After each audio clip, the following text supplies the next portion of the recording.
Wealth, fame, power. I know it seems like I say this every week now, but chapter 1003 was fire.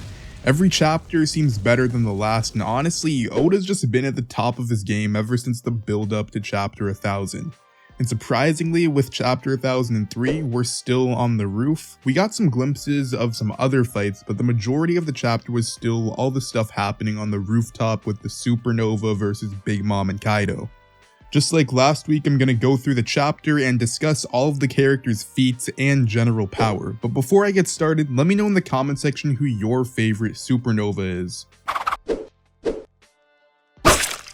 So first off, I gotta talk about the GOAT Luffy. Chapter 1003 picks up right where we left off in chapter 1002. And Luffy is able to land most likely one of his strongest attacks so far with a Rio-imbued Kong Gatling gun. And Kaido just eats it. I mean, he doesn't put up a defense, he just lets himself get battered by Luffy. And with Luffy's final hit, it sends Kaido crashing into the massive skull. This is probably the first huge hit that Kaido took in the battle and potentially the most damage he's taken in a very, very long time. Unfortunately for the supernova, Kaido gets up, but Luffy doesn't. Luffy did this huge attack which seemingly hurt Kaido a lot, but Kaido just got back up and kept fighting like nothing happened, while Luffy exuded too much Haki and got temporarily knocked out. So if you've been keeping up with One Piece, it's very similar to the situation in Dressrosa where Luffy can now still move around a bit, but he can't use any Haki at all for the next 10 minutes or so. So to me, this really says a lot, not just about Luffy, but about everyone on the rooftop. At this point in time, I see Luffy being clear of YC1, but above that it gets kind of convoluted. I can't confidently put Luffy at Yonko or Admiral level yet. He's currently in a 5v2 fight against Yonkos where Kaido is basically just letting Luffy hit him to see what he can do. Then Luffy is unable to fight for 10 minutes after only landing maybe 5-ish attacks so far in the whole fight. And on top of that, Kaido's not out and it doesn't seem like he's taken any long-lasting damage.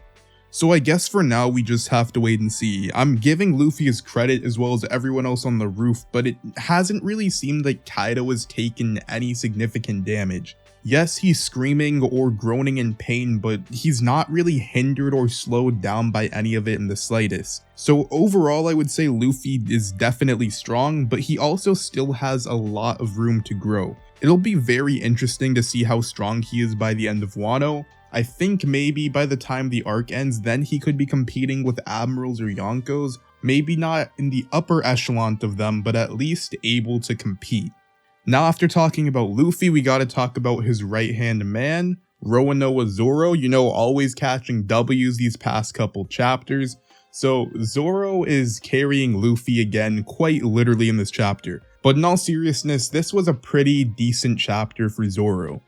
So Kaido uses his Dragon Twister technique which sends out all these tornadoes and sends everyone flying. So Zoro responds using a Dragon Twister of his own and he cuts Kaido. So he actually did it. Zoro cut Kaido only 3 chapters into the battle. And it wasn't just a surface level cut either. It was particularly noted that Zoro was able to penetrate Kaido's scales and cut him. And Zoro also wasn't huffing and puffing after doing the attack. It actually seemed like a pretty casual strike. So what does this mean for Zoro? Well, Zoro can do a lot more of these attacks and potentially much stronger attacks throughout the remainder of the fight. So with chapter 1003, it's been confirmed that Zoro can indeed penetrate Kaido's scales and cut through them. And it's also been confirmed that he doesn't even have to do his strongest attacks to do this. I mean, I don't want to be that guy, but ZKKC seems more likely day by day. Anyway, after Zoro got this attack off, he was also able to pick up Luffy and evade Kaido's Dragon Twister Gale of Destruction attack. Again though, just like I mentioned with Luffy, even though Zoro did damage and was able to penetrate Kaido's scales, the reaction from Kaido is somewhat concerning. So Kaido is still laughing, not discrediting Zoro at all, but obviously Kaido's not going all out. He's kind of just letting people hit him. And I do have to say Zoro's attack definitely hurt Kaido, but with his reaction, it didn't hurt him in a way that would signify it slowed Kaido down or do any sort of long-lasting damage. So whatever you think about Luffy, Zoro, or any of the supernovas, they are doing some pretty strong attacks, not really doing much to Kaido. I think the supernova are in for a major blow or possibly a defeat next chapter. So now I want to quickly switch up the focus from any specific character to some other things regarding this fight, and more specifically all of the stuff with CP0.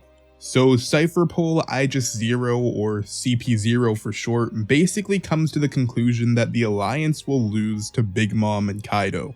Take that statement as you will, the Straw Hats are the protagonist and will most likely win at the end of the day, but I think we should recognize CP0's intelligence and information network. And realistically, I still see a high possibility that they could lose this battle on the roof. Obviously, I'm not saying Luffy and the Straw Hats are going to lose the entire arc, but I think that there might be a small break after a defeat on the roof, and then they go into the final battle a bit later on and end up defeating Kaido.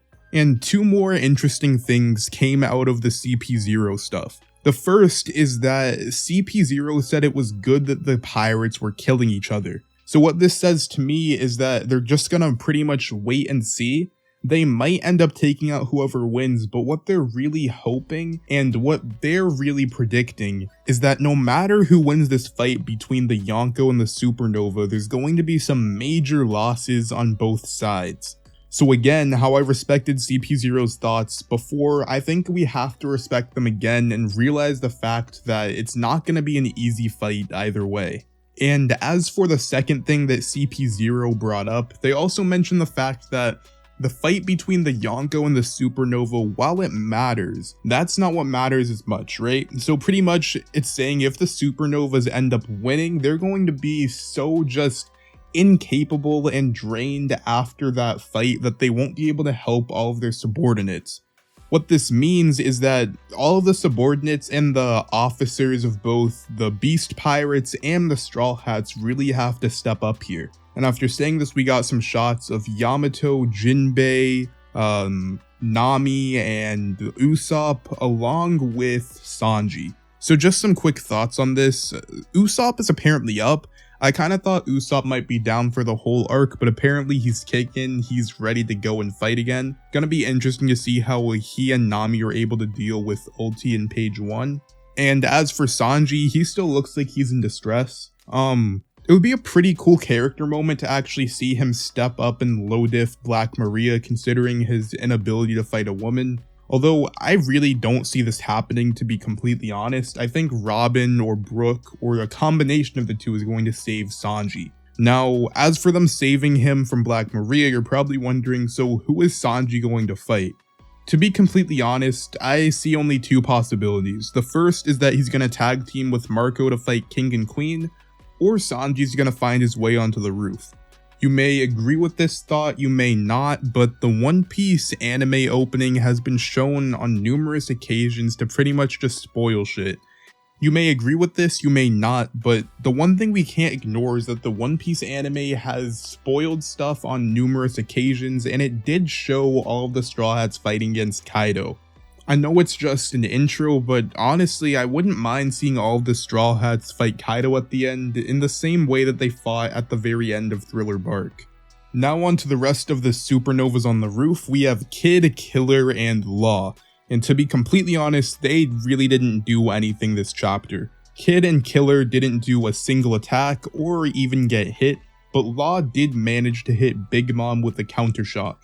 She screamed after being hit, but again, it doesn't really seem like there was any long-lasting damage with the strike. And building right off of that, I can finally cover Big Mom and Kaido. Again, Big Mom didn't really do too much. Again, as I just mentioned, she was able to tank one of Law's attacks, but besides that, nothing much happened with her. But Kaido, on the other hand, he tanked many strong attacks. I mean, to me, Kaido's just different at this point. Like, I really cannot fathom how Kaido was going to be defeated. Because right now, Kaido is still not fighting seriously. He's tanking all these hits from the supernovas head on without blocking, and he's just getting right back up.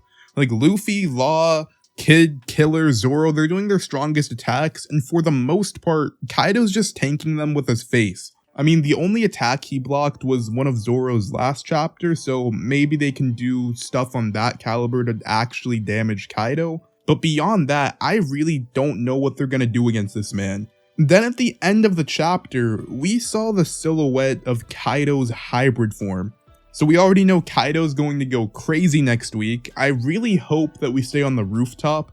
I think we probably should, but knowing Oda after showing that silhouette of Kaido, he might just switch off the rooftop for a chapter or two, but fingers crossed we get to see Kaido's hybrid next week. And that's it for scaling One Piece chapter 1003. Let me know in the comments section what you thought of the chapter, and if you like the video, drop a like. If you dislike the video, drop a like anyway. And to stay up to date with all my future content, hit that subscribe button with a little shishi son son, a little something.